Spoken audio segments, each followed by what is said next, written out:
Vote వేయకపోతే మీకు లబ్ధి ఏదైతే స్కీమ్స్ ఉన్నాయో అన్నీ మేము ఇది చేస్తామని. ఇక్కడ మేము ఇన్ని గణం టేబుల్ చేశారు, మా బీఆర్ఎస్ నాయకులు టేబుల్ వేయనియట్లేదు. ఏ రకంగా వేయనిస్తలేరని నేను ఫోటో తీసుకున్నాను అంతే. వాళ్ళు వచ్చి మా మీద విపరీతంగా మాట్లాడుతున్నారు, మా మీద అరుస్తున్నారు. మేమేం అంటలేము, ఎవరి పని వారు చేసుకోండి. మేము వీళ్ళకి ఎట్లా అవకాశం ఇచ్చారు, మా నాయకులకు ఎందుకు అవకాశం ఇవ్వరు?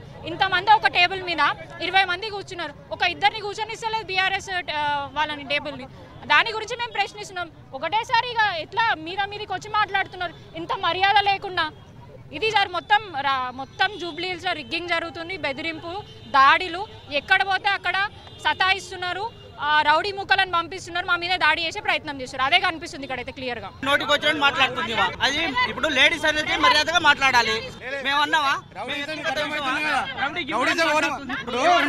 ఇప్పుడు ఒక కార్పొరేటర్ వచ్చి రౌడీజం మాట్లాడుతున్నారు, ఇది పద్ధతి. ఇది ఈడ పోలీస్ స్టేషన్ వచ్చి డిస్టర్బ్ చేస్తున్నారు ఓటర్లని. ఇది దౌర్జన్యం కాదా? ఒక ఓటర్లని దౌర్జన్యం కాదా? దౌర్జన్యమా కాదా? ఇప్పుడు ఇదంతా ఇక్కడ మొత్తం తీసుకు దౌర్జన్యం కదా ఇది. మీరు జరగడానికి జరుగుతలేదు ఇటుకెళ్ళి. మీరు లోకల్ ఇడా, మీరు లోకల్ కాదు, మీకేం పని ఇడా? మీకేం పని అండి? మీరు లోకల్ ఇడా?